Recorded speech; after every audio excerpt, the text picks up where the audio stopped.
Hi friends, if you're enjoying this series and you'd like to help me reach even more people with thinking faith, please consider supporting the show. Silver supporters get early access to episodes and bonus content. Gold supporters also get signed books and a monthly catch-up with me.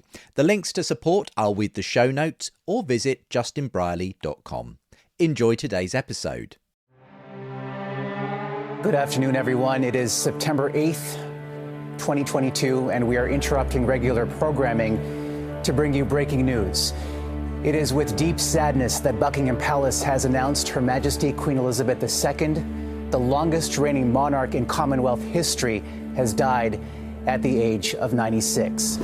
From across the United Kingdom and around the globe, they came and they waited and they queued. All for this, a fleeting but significant moment.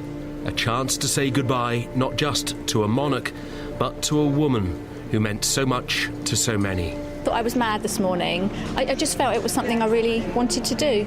She got you through your life, didn't she, Mum? Yeah, so we're here on behalf of our whole family, aren't we? Past and present. If my grandparents would have been here today, I know that they would have wanted to be here, so I'm here on their behalf and on behalf of my family, and obviously to celebrate with everybody else here. Bit of a mission, this, isn't it? It is a mission, but there is a light at the end of the tunnel, and you just know that it's going to be a magical moment in there. So.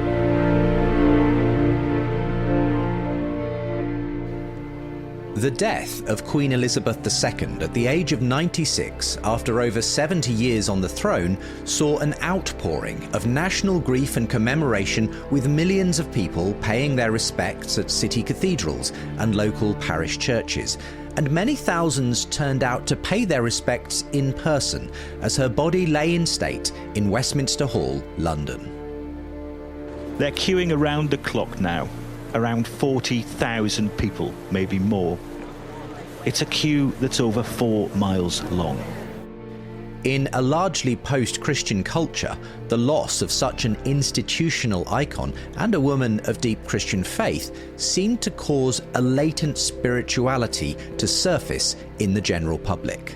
It was amazing. I wouldn't have missed it. It was worth waiting 11 hours. It really was. Very emotional and very poignant, very touching to see everyone go in and pay their respects. And you can just feel the love that everyone has for her. People just saw her as a humble servant, really living out the Christian faith. It's often felt in recent days that a veil of sorrow has covered the nation, but the Queen's funeral has surely exemplified her reign. She united us in one final act of togetherness, unifying the United Kingdom and indeed the world beyond in respect, ceremony and significance.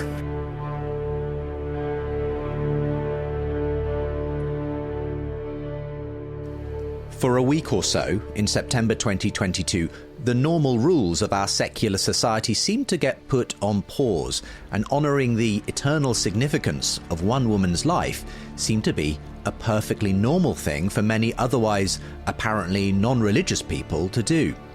Perhaps it's a sign that we aren't as irreligious as is often assumed. Indeed, while church-going has been in steady decline in the West, the consequent rise of the nuns, those who claim no religious belief, doesn't necessarily mean people are becoming more atheistic.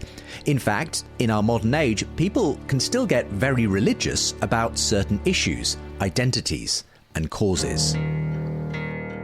I'm Justin Brierley, and throughout my working life I've been hosting conversations on faith between atheists, agnostics and believers. In this documentary series, I'm telling the story of why new atheism grew old and secular thinkers are considering Christianity again. I'm speaking to those inside and outside the atheist movement and the many new thinkers beginning a new conversation on the value of faith. Along the way, we'll meet some of those who have found themselves surprised by God as they've made the journey from atheism to Christianity. Welcome to the surprising rebirth of belief in God, Episode 6, The Meaning Crisis.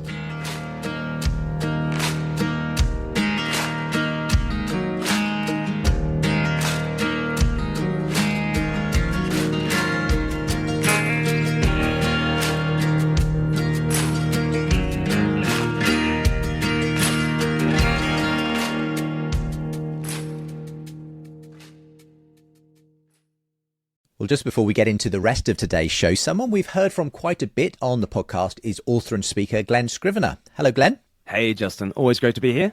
Well, for a while now, you've been happily pointing people to your online course 321. Where did that come from?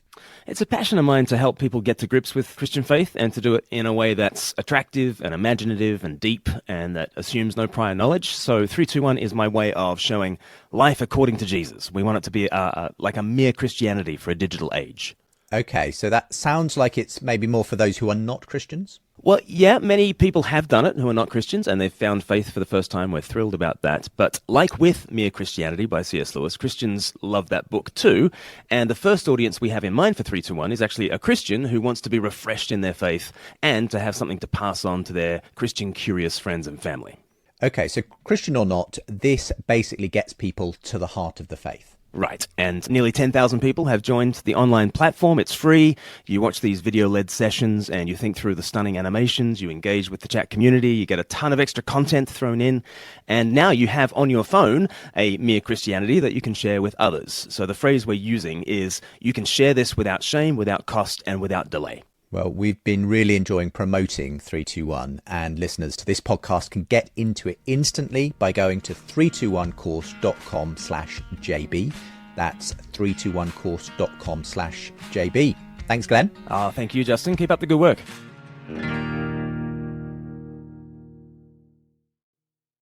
Yeah, she was just that symbol of permanence, and you took that away, and we sort of suddenly felt the lack of it. And you felt this yearning for permanence. This is Bishop Graham Tomlin, who, along with a team of Anglican clergy in London, acted as a chaplain to the queue, offering support and prayer to those waiting in line over the course of several days. And that's why some of the ceremonial kind of was a reassuring thing, because it reminded you there's something longer than our own lifetimes and bigger than our own stories that we are rooted in. And I think at that moment you suddenly saw people, we kind of need permanence. We need longevity. We need something bigger than ourselves. We need a set of values that will hold us. So she kind of represented those in her own character, and so I think it was one of those moments that uncovered that deep yearning for the permanent, for the lasting, for the transcendent. And I suppose the other thing about it, it was a kind of reminder of our own mortality. In one sense, yes, she was the queen, but in another sense, she was an ordinary sinner like you and me. She was a frail old lady who was put into a grave like we will all be one day. And so, it was when suddenly you're faced with your own vulnerability, you need something bigger than that to hold you. And that's what Christian faith offered at that moment, and it's what it still offers to people today. Many of those who came face to face with the Queen's coffin searched for an appropriate sign of reverence, a solemn bow, hands held in the position of prayer, or a whispered thank you. Theologian and sociologist Professor Stephen Bullivant says that in an age when most people have forgotten the ceremonies of religious tradition, many still grasped for ways to mark the meaningfulness and mystery of this moment. You had hundreds of thousands of people feeling it deeply important, important enough to queue for hours and hours and hours and hours. To do what? To be near a corpse. And to make some gesture of something to someone. Her? Him? What? And obviously, if you watch the live stream and some people have been doing signs of the cross or something, obviously kind of, following a script, as it were, like a set thing. And a lot of people just didn't know what to do, like a little salute or a little tap. But also, people obviously felt that you leave candles, that this is an appropriate thing to do when someone dies. But the range of candles were people who'd obviously gone to the piety shop at their local Polish Catholic parish and had a massive Our Lady of Czestochowa thing. But most of them were people who'd got a Yankee candle from the bathroom. That was the only candle they had, and it felt appropriate that you'd have a candle.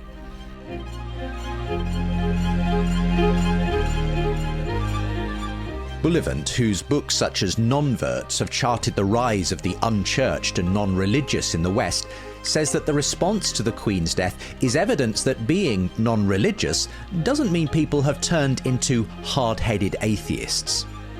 People don't have a script, people don't have a well-worked-out metaphysical worldview, but actually, especially at times of death and things, that you do see there's a lot going on under the surface, and it's certainly not philosophical materials.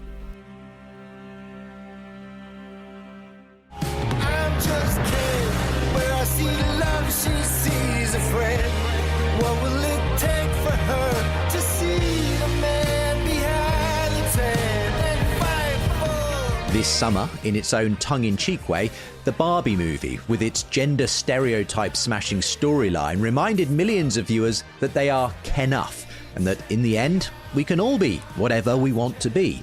A message that has been reinforced across modern culture in 1,000 different ways.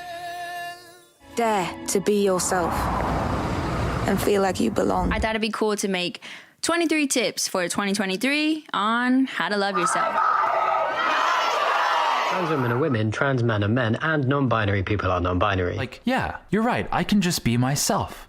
That sounds fantastic. I don't have to be anything that I'm not. Be your true self here and now.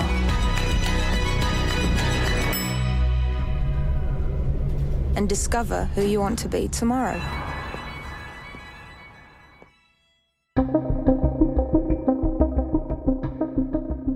So we find ourselves in the modern 21st century. As we heard in last week's show, the Christian narrative of the past that once gave people a sense of common purpose and their place in the created order has in large part been overthrown or forgotten. Now, a be whoever you want to be culture is in the ascendancy as people search for a true inner identity, their authentic self. This phenomenon is sometimes described as expressive individualism, a term coined by sociologist Robert Bellah and popularized by Catholic philosopher Charles Taylor, who's described our modern godless era as the age of authenticity. In our secular conversations and in our secular world, the story told us that we didn't need God, or at least that we could doubt, that there was permission to question and to come with scrutiny and rationalization and ask questions about our beliefs. Therefore, all beliefs are debatable, questionable, and we can treat with ultimately a degree of skepticism. Joe Frost is the co-author of Being Human and says that as the story of reality has changed around us, so the focus of our identity has shifted. But if God is the anchor point and he's now been removed, the question is what takes his place? And the answer was, I do. So Descartes, I think, therefore I am. Like, actually, the human individual takes his place. And so when it comes to our connectivity, our relationships with others, instead of God being the kind of the centrifugal point, and we all orbit and oscillate around him and find our relationships in relation to who he is at the center, I am now at the center. I am the center point of this universe, and everybody else and everything else orbits around me. So my world and my relationships become dependent on what I want and what I need, but they also become fearful that somebody else might take away from me what I want and I need. And so we end up in this place of desire and fear, because I can't trust other people and I can only take care of myself. And so relationships and justice and peace is all around the center point of me.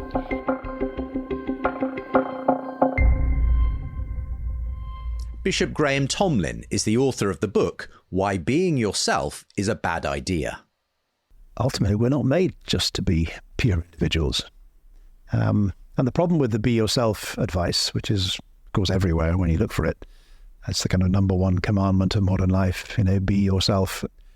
And the assumption behind that is you have to look inside yourself to your own thoughts and desires and feelings and so on to discover who you really are. The problem with that is it turns you inside, turns you inwards rather than outwards.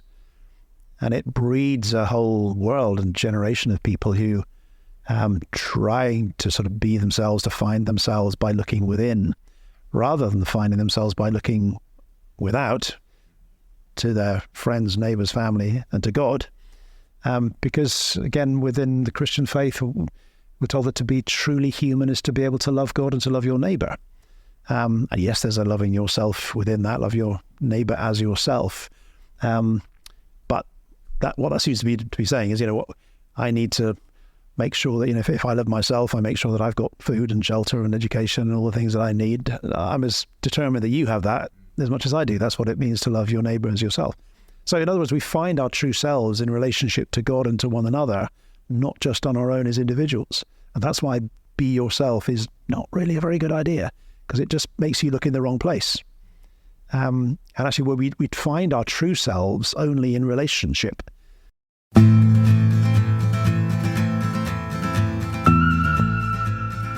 This loss of a common story that binds us all together is part of a wider phenomenon of the rise of the self in society versus the communal identity that often used to define people.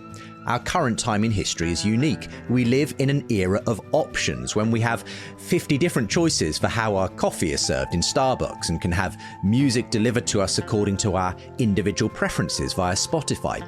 Likewise, we're the first generation at liberty to invent our own meaning, define our own identity, and create our own story. As that most succinct Gen Z slogan puts it, you do you. This postmodern trend in which we broker our own identity rather than having it handed down to us has gathered pace in recent years, thanks especially to the advent of social media. The LGBT movement in particular, which fought for the rights and recognition of gay and lesbian people in past decades, has since birthed an array of additional sexual and gender identities that people choose to adopt. While critics may roll their eyes at the LGBTQIA+ so-called alphabet soup this sometimes results in, nevertheless, journalist Ben Sixsmith says that those who embrace these identities usually regard them as sacrosanct.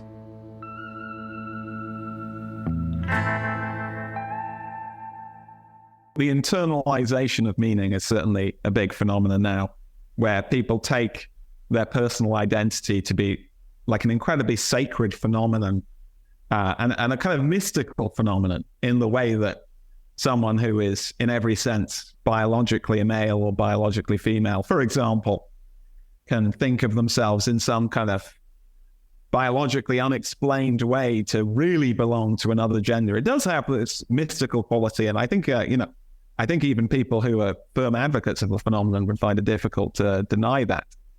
But also in other ways where people will look inside themselves to find, their pure political ideology or their kind of very niche cultural mishmash of subcultures.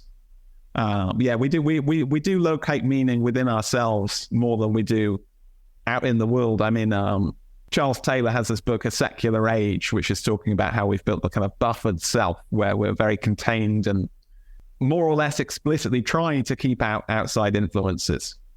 Whereas in the past, people would have experienced the whole world in a mystical sense. Even the rainfall would have some kind of spiritual meaning. We do locate meaning within a soul that we don't even believe in.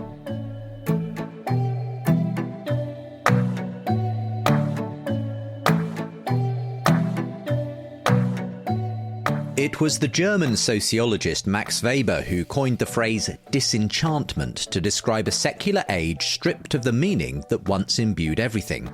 But as a shared identity through Christian meaning in the West has faded from view, arguably people haven't become less religious, they've simply become religious about different things.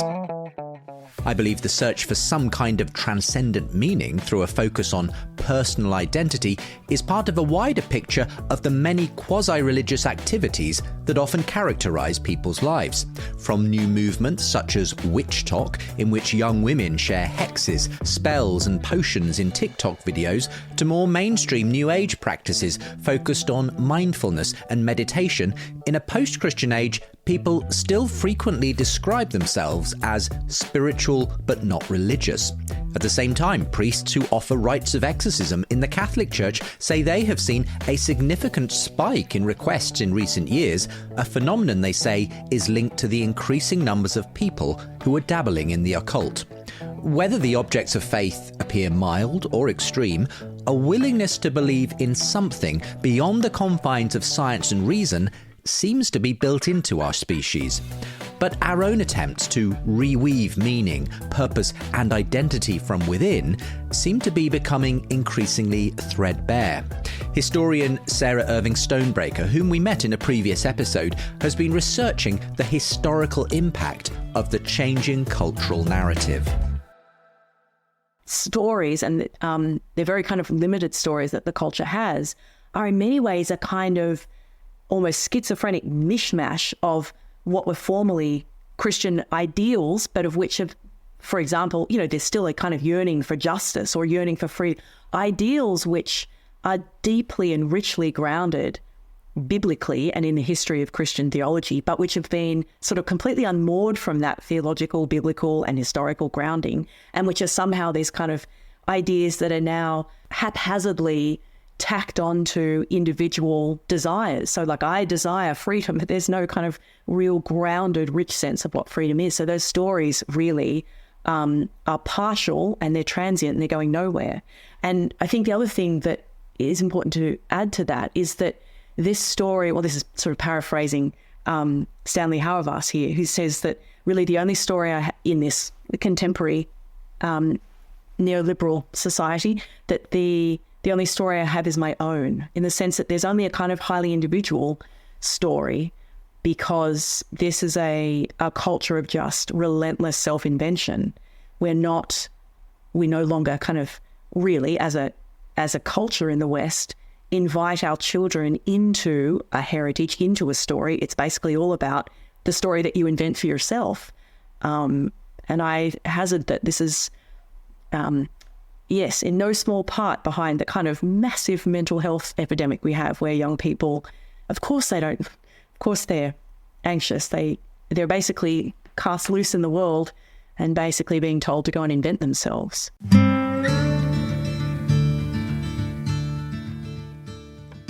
I also believe that this loss of a shared identity is part of the reason for the modern mental health crisis.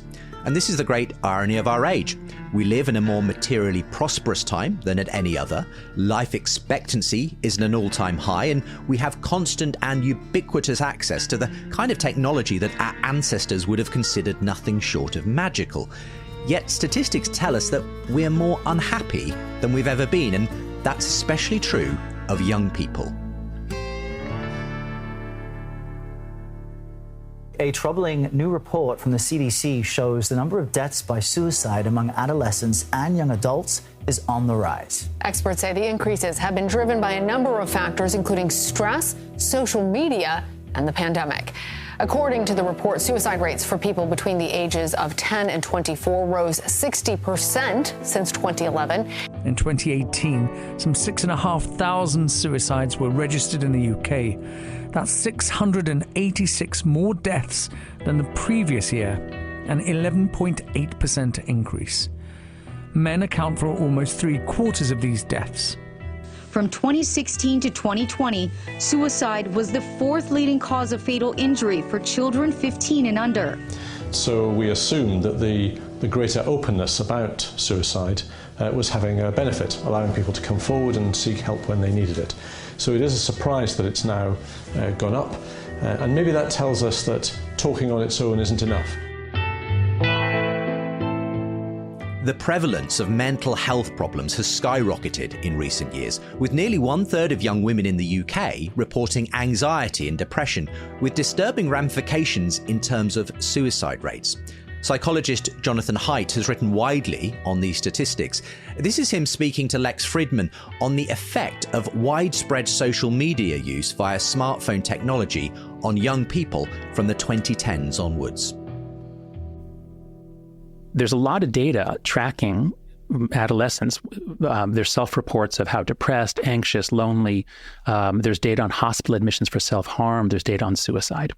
And all of these things, they bounce around somewhat, but they're relatively level in the early 2000s. And then all of a sudden, around 2010 to 2013, depending on which statistic you're looking at, all of a sudden, they begin to shoot upwards. More so for girls in some cases, but on the whole, it's like up for both sexes. It's just that boys have lower levels of anxiety and depression, so the curve is not quite as dramatic.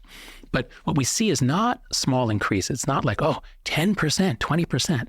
No, the increases are between 50 and 150%, depending on which group you're looking at.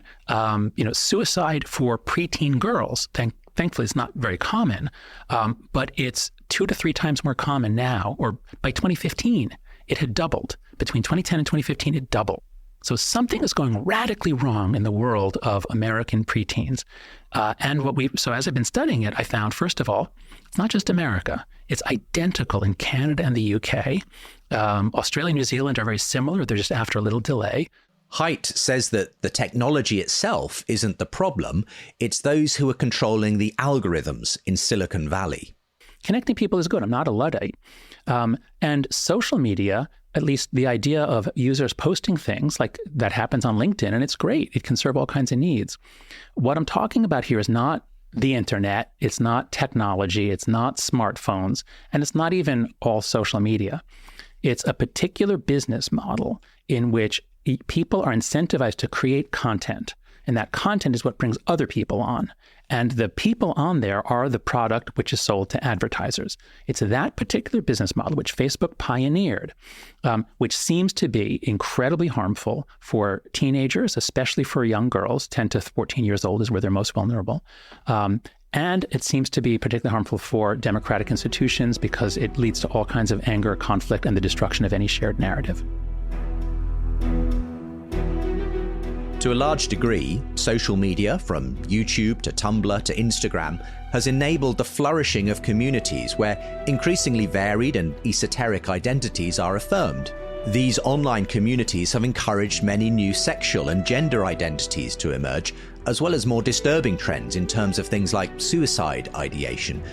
But Anglican priest Jamie Franklin, co-host of the Irreverend podcast, is more worried about the spiritual cost of the constant distraction of technology that stops people from actually engaging with each other and God in human ways. And now I think people are increasingly zombified and just almost like the phone and the internet is a kind of appendage to their person, and I think it's having a devastating effect upon people spiritually, not least because they're just numb to any kind of consideration of transcendence or of God or of ultimate purpose. So, one doesn't want to sound like some kind of sort of curmudgeonly Luddite, but I do see that as absolutely fundamental when you look at the ubiquity of iPhone use. The amount of hours people spend holding their iPhone, staring at their iPhone, scrolling on them. And when you also consider the advent of virtual technology, which is, it's just around the corner, this is a kind of spiritual death, which I think our culture is walking into. And I might add as well that it's also pretty ubiquitous in the church. I think there needs to be an intentional and robust and well thought through resistance to the incursion of technology of this sort in the church. There needs to be some kind of spiritual awakening across the board where we realise the danger of this stuff and what it's doing to our souls. So I think that technology has an absolutely huge part to play in it. Peter Linus, co-author of Being Human, agrees that the mental health crisis, the loss of a shared identity, and the rise in technology are part of a perfect storm. But as we all write our own stories in a post-truth world, one, that's an incredible pressure to bear, and we can't bear it as an individual. So we see a lot more turning inward, not only just to kind of be authentic to ourselves, but then we kind of buckle under the pressure, and that's the tragedy of the moment. I think we're seeing a lot more of that. Some of the mental health issues and some of the other issues going on are because we can't bear the weight, and that's not realistic on any one individual. So we need to be, and I do think we're seeing that so kind of practically, as well as writers and intellectual people saying, hold on, this isn't working, this isn't cohering, we don't know what to do about AI as it comes along, we don't have a frame of reference. Jamie Franklin. And the reason that I think these secular thinkers can't help us that much with this is because this is ultimately a spiritual issue. This is about hearing the voice of God in a world which is more and more intentionally and powerfully set up to distract us and to dull our senses, to dull our spirits, to make it impossible to pray, and to make it impossible to attend to the purposes of God in our lives and in the world. So that needs to be a spiritual solution. Author and poet Paul Kingsnorth has his own surprising story of coming to Christian faith, which we'll explore in more detail in a forthcoming episode. He's one among many voices recognising that our modern mental health crisis is a spiritual crisis at its core. Chesterton was arguing with Marx. He said it's not true that religion is the opium of the people, it's irreligion which is the opium of the people, because if you don't worship something beyond the world, you will worship the world. And above all, you will worship the strongest thing in the world. It's true. So it's true. You get your religious gaze directed towards, well, this is what idol worship is, right? You start worshipping the world instead. What we worship is money. We worship wealth. Above all, I think we worship technology. And you can see where that's going. That's going towards transhumanism, artificial intelligence, to attempt to create our own God, to be God, in fact. That's where we're going. And I think that the more that is openly the case, the more that we try to remake human nature, remake nature itself, behave like gods, the more people are going to start saying, well, hang on a minute, what actually is happening here? The more you have to ask this question, what is a human? What is nature? What is the world? And that's going to focus a lot of people's minds, and I think it already is.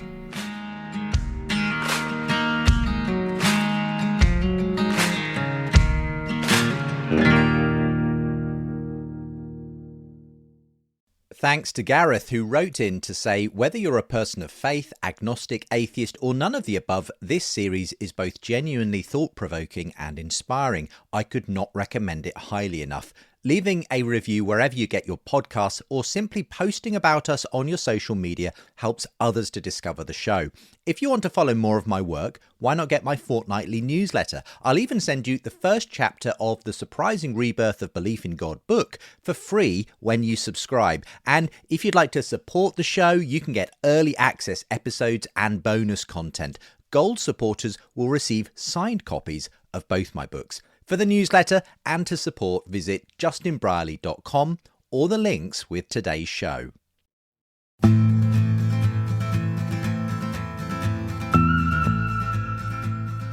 In recent years, I had noticed more and more people like Kingsnorth, as well as many still secular thinkers, asking whether we can live without a transcendent story of who we are and what we're here for.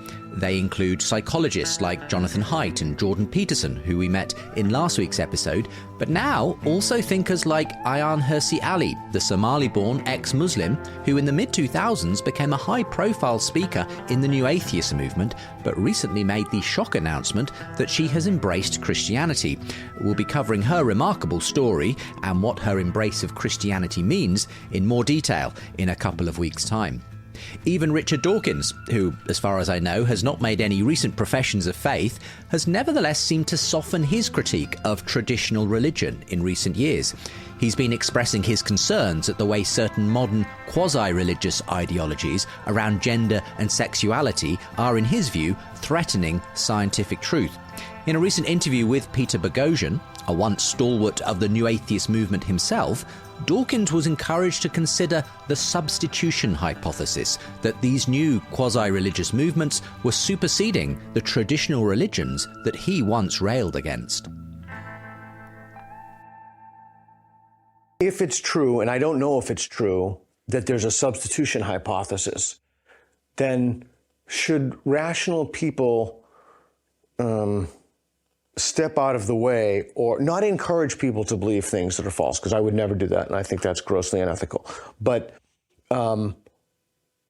there are certain delusions that are better for people to believe en masse than others? Yeah, so if you've got to believe in a delusion, if there's some law that says there's a certain quotient of deludedness that everybody's got to have. Right. And some are more harmless than others. And Correct. So, I mean, I sort of feel this a little bit about Islam and Christianity, that Islam is such an evil at the moment, or Islamism is such an evil at the moment, that in Africa especially, maybe Christianity is a better alternative. And it may be that it's no good trying to preach atheism in Africa. Right. And Christianity might be a better alternative. I think Ayaan Hirsi Ali has suggested something similar to that. She has. What can you do to prevent an ideology from having a domino effect and just taking over whole-scale institutions? Well, if you're right about the substitution hypothesis, that's a very pessimistic conclusion. I don't know that I am. No, my whole life has been devoted to the idea that you simply argue in favor of evidence-based beliefs, and I suppose I'd take a rather sort of take it or leave it attitude. I mean, this is what the evidence shows. Why don't you believe it? But if you're right about the substitution hypothesis, then I'm rather inclined to give up. I mean, I don't know how to cope with that.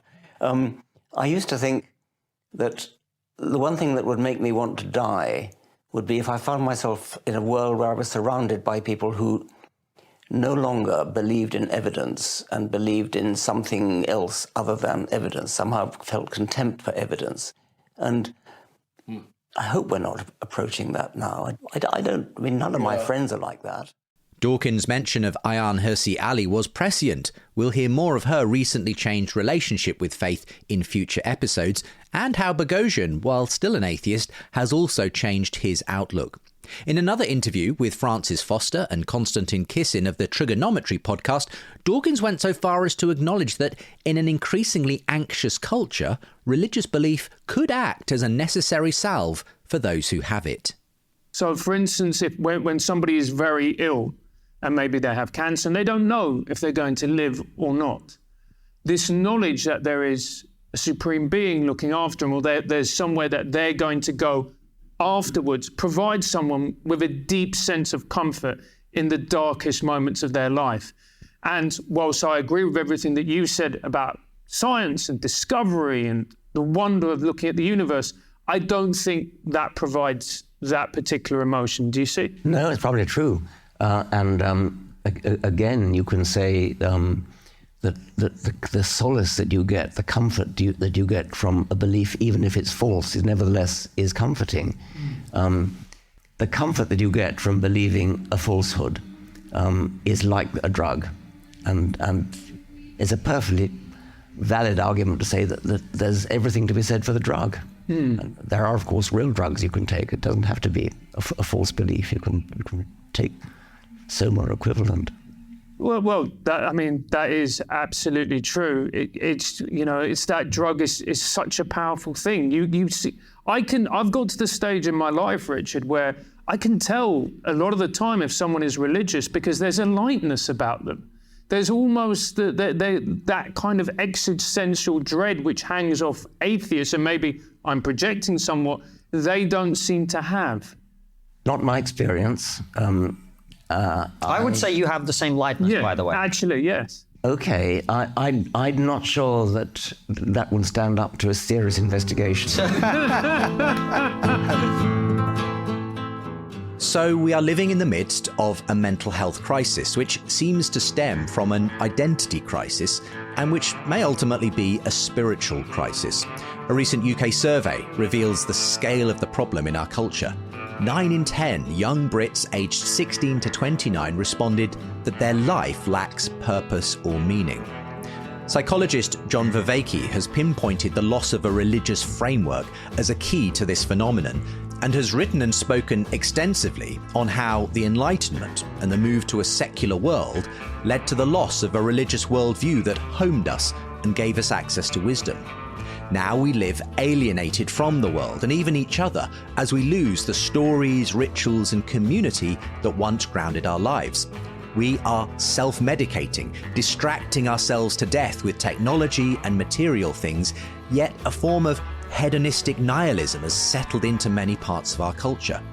This phenomenon has reached its zenith in the 21st century, and it was Vervaeke who coined an apt phrase for it, the meaning crisis. Speaking on the Rebel Wisdom podcast, he outlined the effects of this crisis. Just a warning, we've left some colourful description here unbeeped for the sake of clarity. The symptoms are things that we're talking about. We've got, incredible political, adversarial, and degenerative discourse. We have the pervasive sense, we talked about this, Chris and Philip and I in the book, we actually measured it, right, of a sense of increasing bullshit in the society. Now, I use that term technically, and we might want to talk about that at some point, following on Frankfurt's seminal work on bullshit. But the pervasive sense that bullshit is growing and permeating our society. This weird dichotomy where everything is politicized, but people are being politically disenfranchised. Voting's going down, participation in parties is going down. You have disenfranchisement from established religious institutions. You have a failing in faith in most of our political institutions, definitely the legislative, increasingly judicial, law enforcement. You have an increasing default existential stance of nihilism and cynicism, often very shallow versions of this, though, as pervasive through the culture. And this is also, I would argue, and I think others would agree with this, exacerbating the mental health crisis, the addiction crisis, opioid crisis, things like that. Elsewhere, Vervaeke has described the main victims of this meaning crisis. The fastest growing demographic group are the nuns, N-O-N-E-S. They have no religious allegiance, but they are not primarily atheistic. They most frequently describe themselves with this has become almost everybody now described, I'm spiritual but not religious. Mm-hmm. Which means they are trying to find a way of reducing the bullshit and enhancing the connectedness, but they don't want to turn to any of the legacy established religions, by and large.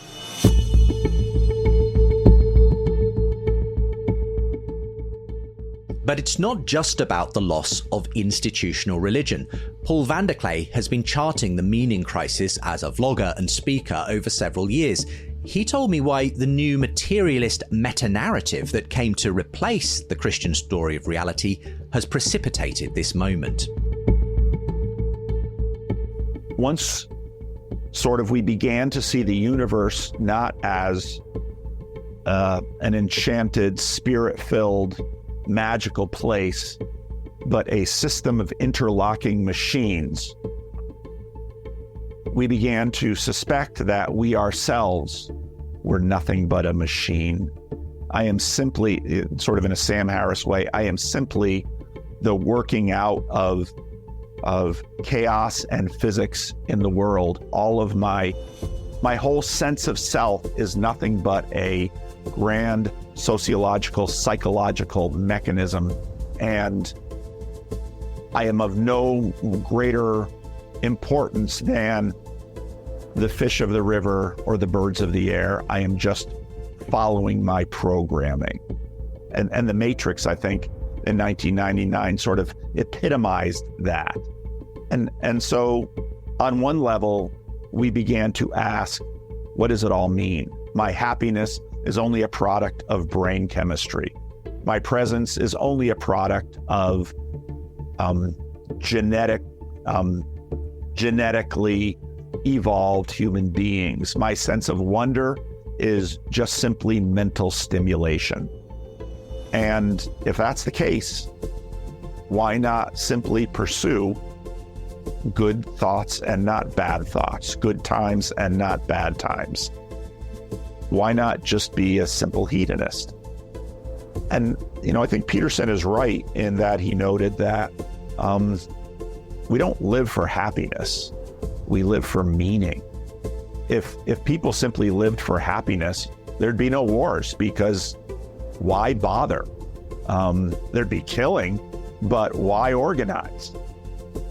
And so the meaning crisis is in some ways a product of the idea of a mechanistic world that I myself am merely a machine following a programming.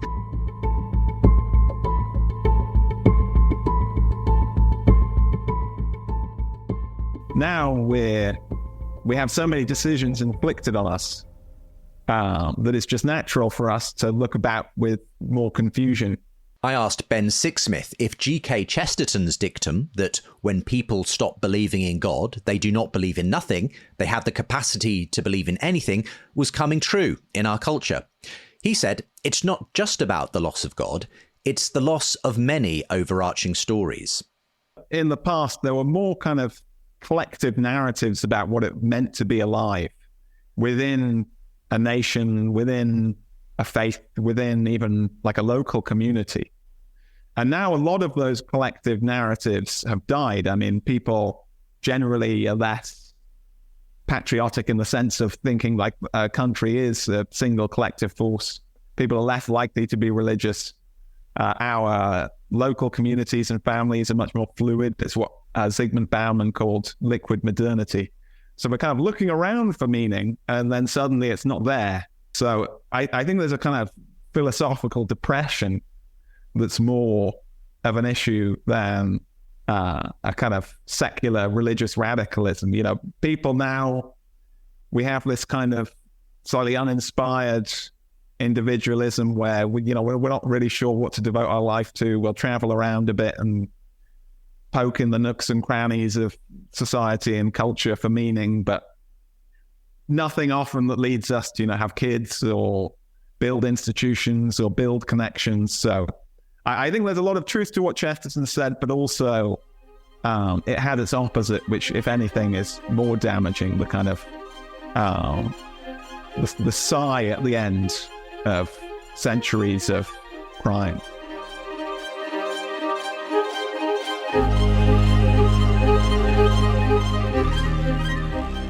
But the need for a story to make sense of life by is baked into us, says Joe Frost. Man is a teller of tales. We tell our lives as if they are a story, and we live our lives as if we are in one. We cannot encounter the world that we're in except in narrative. There are pinnacle moments, there are turning points, main character energy. We are storied creatures.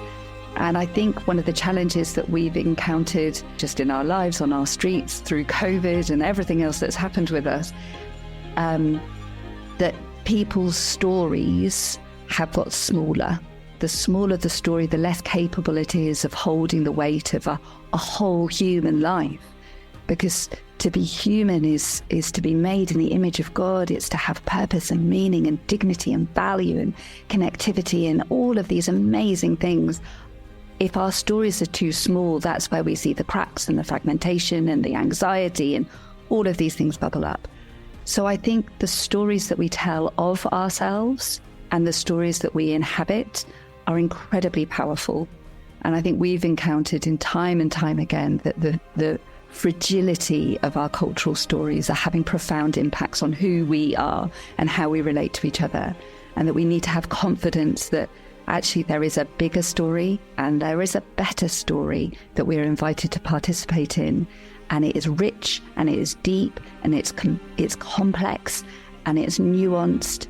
And actually we need that full story to make sense of our lives. And if we can find ourselves in it, and we can start to glimpse what it means to be truly human. Graham Tomlin says that the loss of a shared transcendent story has also been detrimental on our politics and public institutions. I do think that the loss of the Christian story is part of why we become more polarized. Be like in the world where there was a general sense that there was a God and there was an order which he had given within the world, and we all fitted in with that order. We all had our different political opinions and approaches and so on, but they were kind of held within a broader structure. My political opinions were penultimate, not ultimate. Now we've sort of stripped away that sense of there being a broader story, a God who oversees and everything and to whom everything returns eventually. My political opinions become ultimate, not penultimate. Therefore, they become the only thing that matters. Therefore, if you have a different political opinion, so you are my enemy, rather than someone held within the love of God, as it were. do we have to invent the new thing? From the old phone, create the iPhone, invent the new psychotechnology that takes place of religion. This is popular podcast host Lex Friedman asking John Vervaeke if anything can replace the role of religion. And so when the madman in Nietzsche's text goes into the marketplace, who's he talking to? He's not talking to the believers. He's talking to the atheists. And he says, do you not realize what we have done? Right? We have taken a sponge and wiped away the sky. We are now forever falling. We are unchained from the sun. We have to become worthy of this. Yeah. Well, Nietzsche is full of romantic bullshit. No, but there's a point there. Yes. The point is, right, there's one thing to rejecting the proposition. There's another project of replacing the functionality that we lost when we reject the religion. So his worry that as nihilism takes hold, you don't ever replace the thing that religion, the role that religion played in our Maybe world. it's hard to tell what he actually, because he's so multivocal.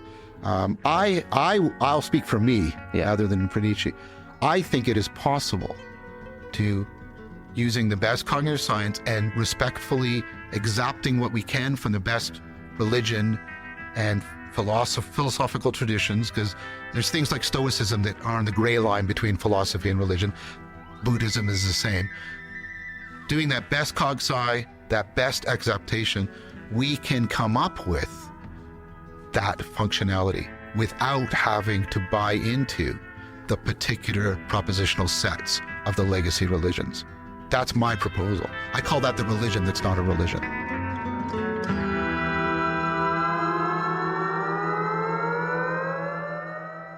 I believe John Vervaeke has correctly identified the causes of the meaning crisis and many of its symptoms, but I'm not so convinced by his cure, the religion that's not a religion. If we are made to live in a story that's bigger than us, I don't think we can simply act a part in something we know is ultimately still just a fiction. I believe the time has come to rediscover and live into a good, beautiful, and true story. New atheism sought to tear down the last vestiges of the Christian narrative that once gave shape to people's lives. But what story did it erect in its place? The hopes of secularism seem to have fallen flat. The rapid advance of science and technology has turned out to be incapable of delivering on its promise of a flourishing, connected, and happier future. Indeed, the reverse seems to be true. Technology and social media have only contributed to the meaning crisis.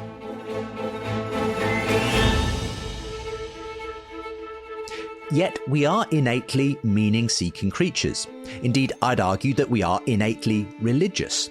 And if one set of religious beliefs is taken away, it will only be replaced by another set of quasi-religious beliefs.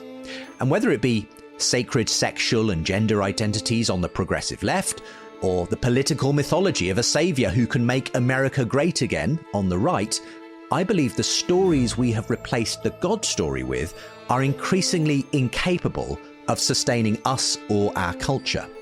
Next week, we'll meet more of the influential secular thinkers I've noticed who are asking how we make sense of life without the God story in the West. However, I've increasingly begun bumping into influential thinkers who have made a personal journey to believing there is a good, beautiful, and true story to be discovered in Christianity. One of them is Martin Shaw, storyteller, author, and founder of the West Country School of Myth, who only 2 years ago announced he had become a Christian after 30 or more years of academic research and spiritual searching.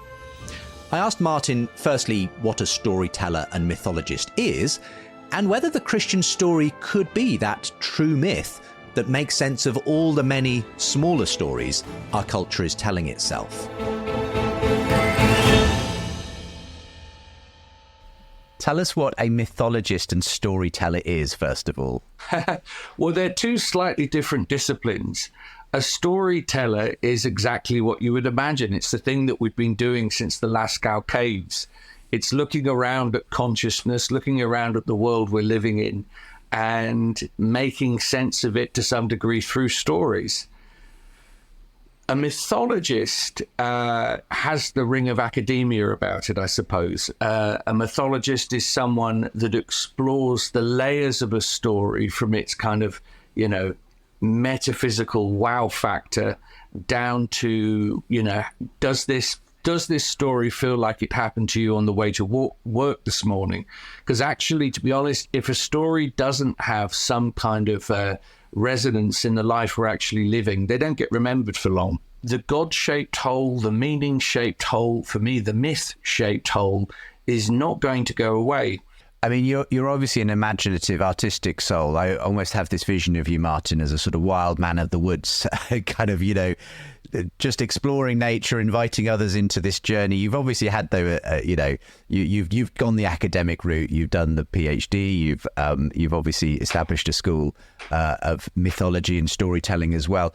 And during this period of your life, how did you regard Christ? As another myth among many? What was the sort of way in which you sort of thought about that? He's definitely he's not a myth amongst many. Speaking as someone that has a new version of the Bacchae coming out, Euripides' play on Dionysus, very soon, I can tell you that those figures, although there's an ornamental connection through things like the vine and wine, you're never in a million years going to encounter something like the Sermon on the Mount coming out of Dionysus' mouth.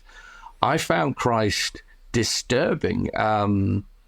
There's a poet I know. She said to me, I think in a very strange way, Christ is the last of the Greek gods and turns everything before sort of on its head. The Christ story didn't fit neatly with any of the other mythologies that I was exploring, although there was connective thread. What disturbed me about the Gospels was that it sounded awfully like they had a postcode to them. Do you know what I'm saying? It's very site-specific. You don't get this in the Gnostic Gospels. The Gnostic Gospels were all floating around like astronauts, and it's the same old, same old. If you've read mystical content, you've read that before. Okay. But the Gospels are gnarly and strange, and they're all happening in an area that you can walk around. You can walk around with a map. Yeah. And I thought, that's a little bit too much like real life for me. I better stay away from it. So Lewis obviously has, I presume, had some influence on your thinking and, your imagination over the years. It's very striking to me that Lewis had a perhaps not dissimilar conversion experience himself. Conversion to Christianity obviously was immensely helped by his friendship with J.R.R. Tolkien, and they had this famous walk around Addison Walk, the back of Magdalen College, where Tolkien apparently helped Lewis to see that Jesus may be regarded as the true myth, that all those other myths that so captured Lewis's imagination actually pointed towards something that really happened. I wondered whether that sort of was in any way analogous to your experience, given your own background in mythology and so on. Yes, of course. I mean, as they would say, it's a no-brainer, really, in the sense that Tolkien, Lewis, Chesterton, Barfield, Charles Williams, others, there is a very real, dynamic English Christian mythopoetic tradition that goes way back into the last century and beyond. I mentioned this earlier on with the Gospels. Something happens there where you find the promise of many myths all over the world arriving uncomfortably and dramatically in extraordinary form, in this area for 33 years and then out. Go back and read Lewis's A Pilgrim's Regress. And towards the end of it, Lewis, through the characters, makes a point where he says Mother Kirk, which is his word for the church, is a combination of two things. It's what he calls the big pictures of the pagans combined with the road of the Jewish people. When you have a road under your feet, something happens. But it is the nature of Mother Kirk that every few hundred years she starts to crumble and she grows into crisis. And at that point, the landlord starts to secrete the big pictures into people's hearts and minds again. And I really believe, and I would call it big dreams, this is a big dream moment. And something is actually happening. It's absolutely unarguable in my own life. And so there's a lot of us looking around and saying, yeah, This is a moment both of tremendous adversity, but incredible possibility. Now, Justin, every single myth I've ever told begins when you are outnumbered and outgunned. Nothing happens until you're at that moment. So this is an incredible time to be born into. But that would be my point, is that Christians are great at vision, mobilize, but the dreaming underneath that ferment that is not just worked out in the daylight. We need nighttime Christians as well as daytime Christians. That's an Aboriginal indigenous idea, and I think it's a very good one. And the early desert sisters and mothers and desert fathers, they understood that. You go out, sit quietly, and listen to what God is trying to communicate through you. And sometimes that comes through these stages. And I think that, to go back, I think as Christians, we need to remember we're made of mud and holy wind. And I think that part of us, that part of our actual consciousness and our mind is being on something of a starvation diet in the West.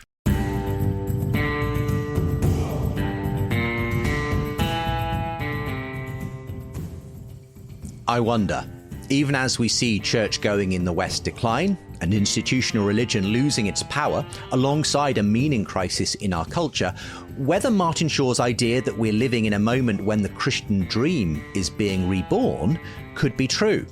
Paul Kingsnorth, whose own recent conversion story maps rather closely with Martin Shaw's, believes that something is afoot. I think people will be ready for actual serious Christianity again, full strength Christianity, not the weak worldly version, the real thing. And I think it's starting to happen. I can feel it, especially amongst younger people, interestingly. In my generation, younger people, I've heard so many stories. I mean, even somebody like Jordan Peterson, who isn't a Christian, although he can't stop talking about it for some reason. I don't know what's going on there, but he'll give lectures about the 2-hour lectures about the book of Genesis, and it'll fill up with 20-year-olds. That would never have happened 20 years ago, even 5 years ago. There's something going on that's pulling people towards it. I mean, it seems to have happened to me, and I think it's happening to a lot of other people as well. So I think it's like the more worldly we become, the more we worship the world, the more we start to do increasingly dark and disturbing things, trying to live forever, upload our minds into the cloud, create new life itself. The more this sort of pull towards actual faith, an actual God rather than the false one, is gonna be stronger. I think I'm feeling that's happening already. My conversations with both Paul Kingsnorth and Martin Shaw have given me hope, partly because of their own stories, and we'll hear more about both their rather remarkable conversions in more detail in a future episode of the podcast, but also because I truly believe people can only exist on a starvation diet from meaning for so long. That's why I believe we're living at a time when the tide is turning. The melancholy long withdrawing roar of Matthew Arnold's Sea of Faith may be reaching its furthest limit, and we may be seeing the first signs that people are ready to live in a story that brings meaning, purpose, and identity back into their lives. However outdated and irrelevant it may seem to many people today, I believe the church, and the Christians who are part of it, will be key to telling the Christian story compellingly again. Bishop Graham Tomlin. One period of history that I've been thinking about quite a lot recently is the 1940s. Which I think is the last time we did this really well as the Christian church. Because right in the 1940s, there was a big debate going on around Second World War, what's going to rebuild European civilization after the trauma of Nazism? After a very sophisticated country like Germany had descended into this barbaric regime, and Europe had been consumed by this destructive war. What is going to rebuild civilization? And Christians were right at the heart of that debate at the time. So you had people like C.S. Lewis giving broadcast talks on the radio, a sort of rather crusty academic English professor from Oxford, and those talks eventually became Mere Christianity, which was published in 1952, I think. You had W.H. Auden, one of the greatest English poets of the last century, who started out not as a Christian at all, but partly by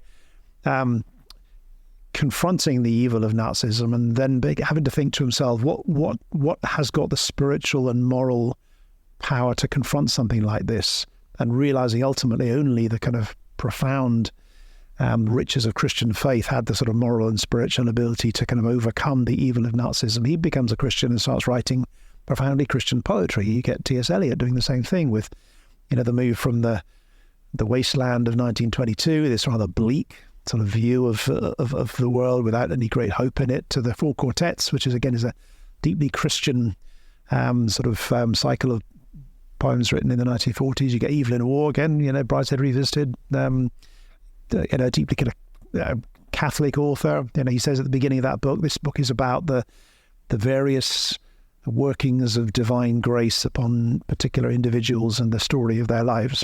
You get Dorothy Sayers writing her plays about the life of Jesus, again on the radio. You got people on the continent like Simone Weil and Jacques Maritain. You had an Archbishop of Canterbury here at Lambeth, William Temple, with his ideas that partly gave birth to the welfare state, the Christian democratic movement, which gave birth to the European Union after the Second World War. In other words, these were people who really were re-enchanting their world, and they weren't by and large theologians. They were novelists and poets and one or two politicians, and the figures of church decline from the mid-19th century down to the kind of present day. The one little blip in that is the late 1940s and early 1950s, where you actually get a little bit of an upturn in the number of people going to church, confirmations, baptisms, all those kind of little measures. And I think, you can't prove these things, can you? But I think that the fact that you had these authors, these writers, these thinkers who were articulating this very kind of attractive, compelling, rich Christian vision of the world in the 1940s, in time, it led to people feeling Christian faith was something believable, credible, attractive. What if the blip that Tomlin identified in the 1940s, a momentary swell in the Christian story against the backdrop of the nihilism of two world wars, is actually a foretaste of a bigger sea change that we may yet see against the backdrop of an increasingly nihilistic and meaning-starved contemporary West? I asked Peter Linus and Joe Frost, co-authors of the recent book The Human Story, whether the tide could be turning. I mean, Pete, are you seeing any hopeful stories of people that, as it were, whose the other stories have kind of run out for them, that they haven't provided the meaning, and they finally found that the Christian story turns out does have something to say to what it means to be human after all?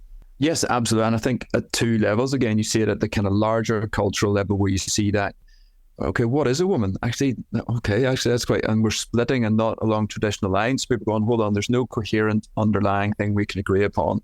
We're falling apart within tribes around that. And then people are going, is there something more that we can say?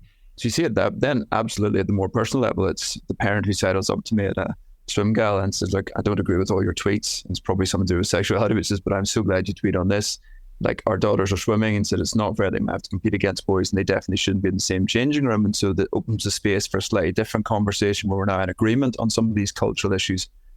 The other point is, for me, still around the kind of death, crisis, supernatural. People are still open to prayer. People are still in that moment of crisis themselves. They want there to be something more, or will often at the moment of encounter go, oh my goodness, something's happened, or I feel, or I sense something.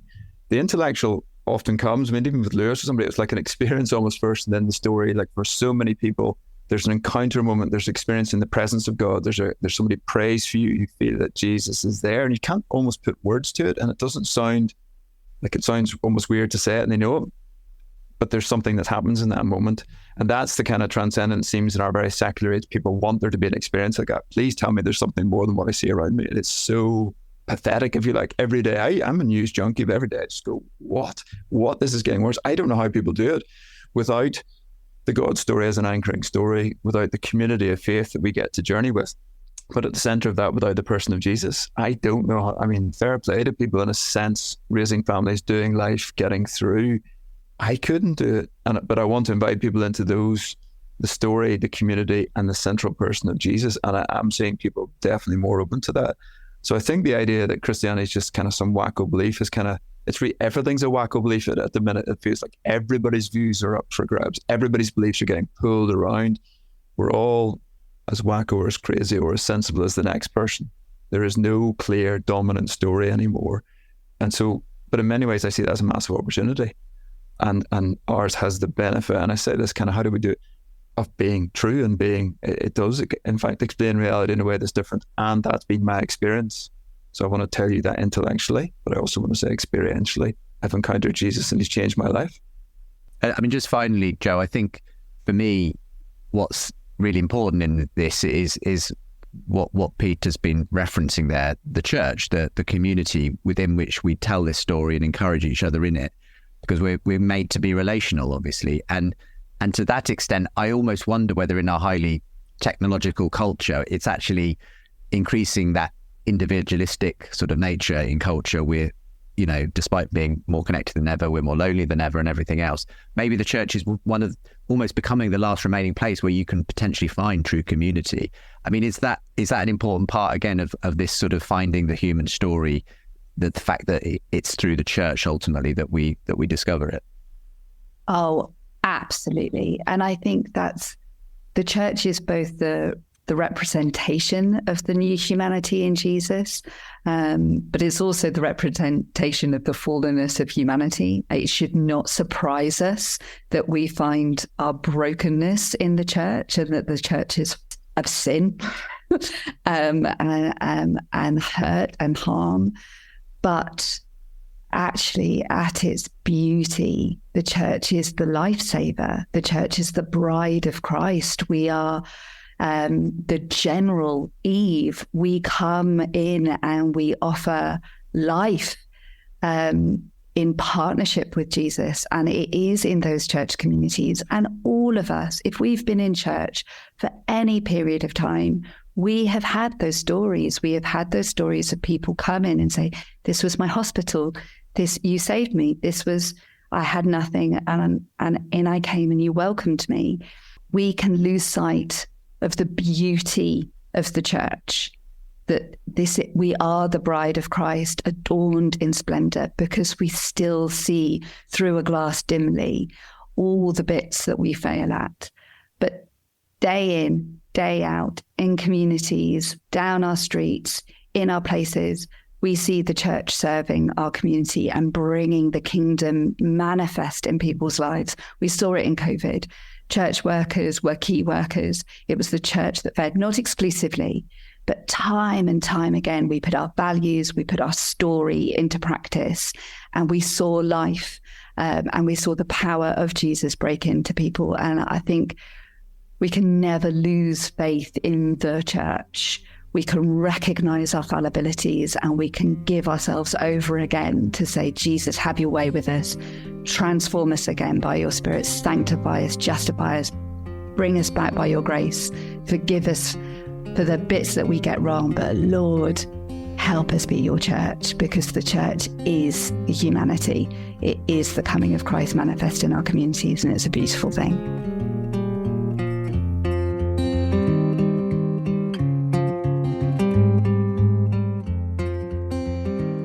If the Christian story is going to come back in on the tide and quench the existential thirst of a generation experiencing a meaning crisis, then I believe the church needs to learn how to tell that story creatively and compellingly again to a culture that has largely forgotten it. But I'm also encouraged that the story, while half forgotten, continues to bubble away unconsciously beneath our culture. The death of Queen Elizabeth II was one of those moments that seemed to bring it to the surface again.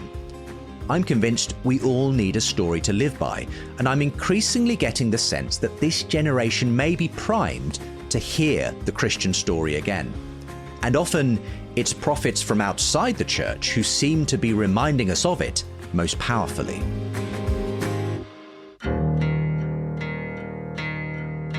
You've been listening to the surprising rebirth of belief in God, telling the story of how new atheism grew old and secular thinkers are considering Christianity again.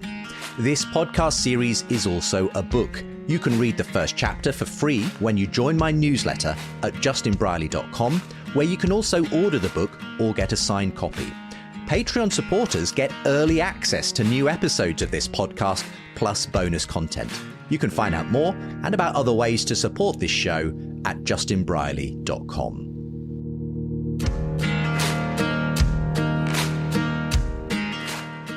Coming up. I mean, I'm not asking people to be believing Christians. I'm not a believing Christian. But one of the things I say is we are Christians anyway, whether we like it or not. And we're probably finding that out at the moment. I mean, where the hell do people think the human rights came from? A new conversation begins. Today's episode was a production of Think Faith in partnership with Genexus and with support from the Jerusalem Trust. Editing assistance by Isaac Simmons. You can find links to the book and all our featured guests with the show notes. Finally, please do subscribe to this podcast, do rate and review us, and share us on social media. It really helps others to discover this new documentary series. And of course, you can get the next episode you just heard a clip from a week early when you support at justinbrierley.com. The link is with today's show. See you next time.